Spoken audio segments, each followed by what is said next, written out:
Man, like, I was on my way to work and I saw the news and I still don't know what to really think about it. Like, I really thought I'd never have to buy new sets as long as I had my Bardock's Goten's Unyieldings. Like,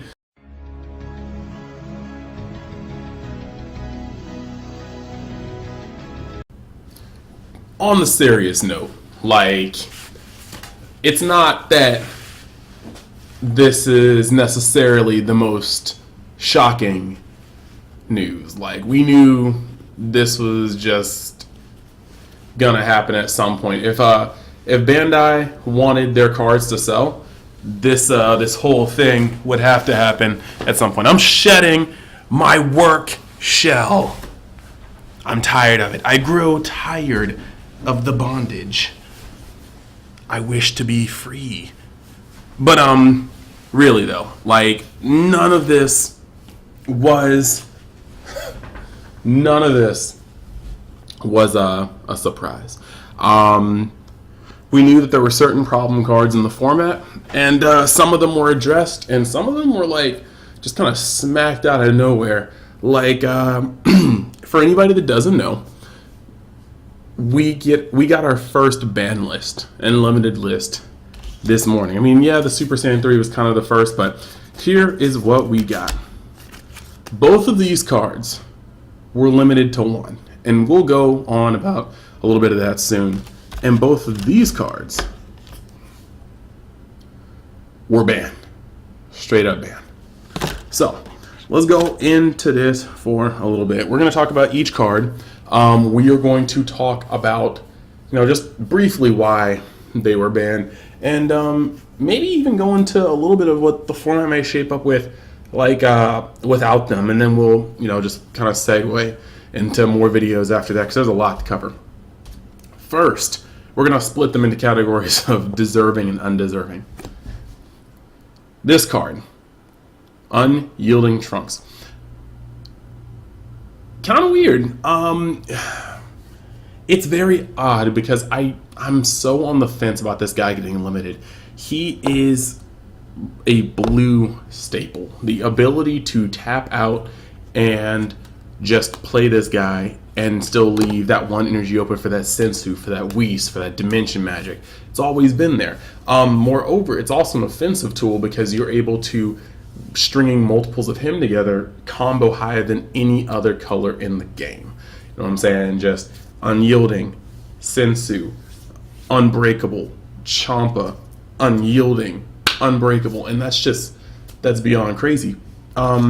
He was part of Blue's color identity, and while I did not think that he should have been limited or banned or anything, I do understand why they killed this from a creative standpoint, because this card alone puts blue leaders head and shoulders above certain other colors like red, green, in most cases. Yellow just has too many busted cards, so it is what it is. But in terms of cards that are specific, this is by far one of the best color-specific cards in the game. And it can lead to some very oppressive turns. It can lead to some very oppressive onslaughts. And it's just, sometimes it's too much. It's searchable by many cards. It's just, this card does too much. So I get why it's gone, or at least down to one. Now, a lot of people have been complaining about Cell, saying that you hit the wrong card, it's not as strong. You know what? Other card combos are strong. Super 17 strong. In a parallel universe somewhere, Android 13 strong too. But the point is, Android 13, Super 17, they take a decent amount of setup. They need other cards to roll with it. This is a 3 energy. You just need 2 cards in hand and not to have drawn all the copies of the other 2 cards in the chain. 17, you gotta wait till turn 5, something like that, 4 or 5. Android 13 is 5 for sure, unless you're playing blue ramp. Cell is from turn 3 on. You've got to worry about this dude coming down, and he is effortless to play. Like, he plays himself. You literally can only mess up the timing of when you play Cell, or not notice that your opponent is outplaying you or playing around the Cell combo. And even then, you've warped the game. Your opponent has needed to play a completely different way in order to not get mollylocked by your Cell. So putting this down to 1 does some very interesting things. This card really ain't searchable. It's not like top 3 for an Android, whatever, but it's not hard searchable. It makes Cell so much more of a gimmick because now, I mean, granted, let's be completely real. I'm serious. The Deadly Defender is an Android 18. Okay? You can play lots of copies of her because she comes out for 2. Insane. You got lots of other 18s. If Cell really wants to find a way, they will just run Cell's Birth and then put the 5-drop. So let's not pretend that Cell's gone. Don't get your crap up in a hope. Oh, Cell's gone. Turn 1, Cell's Birth. Turn 2, Android stuff. Turn 3, 5-drop Cell. Going into that, do they have less of a chance of opening up into it? Yeah, because you can't just go on the Cell chain from 3 to 5 to that. You have to have Cell's Birth and 5 in hand. So they edited the combo with still being able to go into it, but not nearly as consistent. And that's the thing that's hurt the deck the most the entire time. It's consistency. Because if you grinded the tournament scene, you know that sometimes androids go off, and when they draw 9 or 10, there's nothing you can do. Much like Storm, but unlike Storm, they're way inconsistent, and sometimes the deck just doesn't come together. Sometimes you draw out of sequence, all sorts of things. The next card. So Cell, I would say that this guy is deserving. By the way, the next one we're gonna hit undeserving right here. Flute was the first card to get limited. And now Flute is banned. And if you ask me, I don't think Flute at 1 was destroying the format. I don't. I just don't. Like, Flute at 1 was, oh, I don't have any card to put in spot 50. My leader's blue, and I play some 1-drops or some 2-drops. We'll play Flute. Flute was not the card that was destroying our meta. It just was there. And now we can't even use our single foil copy that we were so happy dropped down to like infinitely less because it was only at 1. There's not much I can say about this dude. This is another blue identity card. It was too powerful at 4, more powerful than it ever needed to be at 4. But now it just hurts. This is really sad that they had to let this card go. At 1, it wasn't really doing anything. It was on the floor, minding its own business, licking its wounds, and it just got jumped by Bandai, and now it's dead. So cool. Now we get to this card. This card was deserving, okay? There are so many issues with the design of this card. 1, it has more consistency on 1 card than most decks have in their entire 50. 2, this thing could be cheated out off of 1 energy just by having it in hand. Its ability allows you to search for more of himself, more unyieldings to be able to do it again if you have multiple iterations.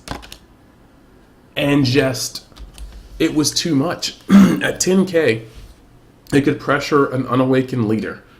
At 10k, it's only 1 combo away, cough, cough, the unyielding you were already going to combo anyway, before it pressures awakened leaders and makes unawakened leaders almost impossible to block it unless you want to neg infinite. On top of that, he barely fits into swap. Like, he's one of those weird swap cards that doesn't swap into anything else. It was just so weird. He should have never been Goku's lineage, in my opinion.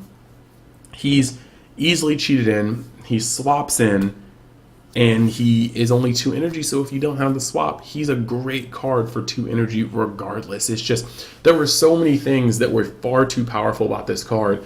And while I'm sad that Goten is gone, because he really does make decks far more consistent than they need to be, I understand why Goten needs to be gone to facilitate growth within this card game.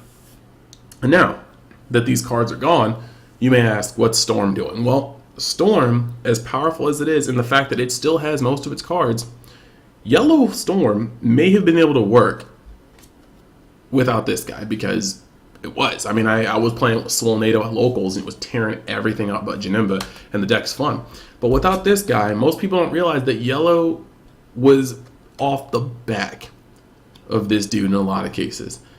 His ability to just find you your specific pieces, to filter through all of your bad cards, to pick up your good ones was unparalleled, and it will sorely be missed. It's not just going to go the same way you're used to, not playing with Gotenks. Even in a full yellow Storm deck, you will not have the consistency that you had with Gotenks. And so that archetype may die. We may see more of yellow decks doing yellow things and not aggro, because Goten was such a piece together. He gets you your unyieldings, your Sensus, your Champas, your super combos, your Vegetas, your Planet Vegetas, your overall anything you needed at that moment, he was going in for. And now he's no longer there to take your 2 of 3 of decks and bring them into tournament crushing efficiency, because he's just so good. So I mean, that's pretty much there. So Storm is gonna have an interesting position, because it may not actually be Storm anymore without that consistency workhorse. However, with everybody talking about it, now that you can't necessarily run them straight out of the game at turn 2, sometimes 3, and sell is limited, so you're not necessarily going to consistently sell chain as much. Everybody pretty much knows it. Top dog are these Shenron decks, these Gogeta decks. They shuffle your hand in. Or they build up a massive hand and swing 3 times with a at all cost Vegeta. There's a lot going on, and it's painful. Like Gogeta's a busted card, and I think should have been on the limited list as well at 2. Deflect, barrier, his ability. There's too much on that card, and it just breaks backs. However, there are other decks now that are going to surface a little harder. Dust off your Zenos. Dust off your Chain Attack Trunkses, because that boy is back. You can mandatorily turn 3 Zeno a Shenron player every game.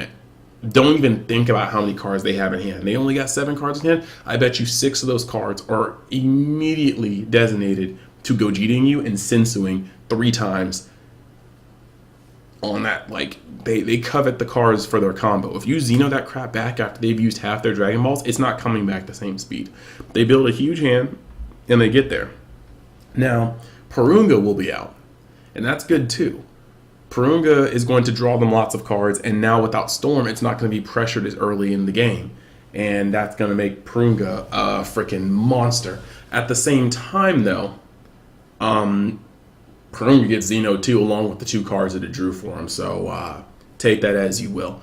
Xeno is still going to be a force, and it's probably going to come back harder than it left.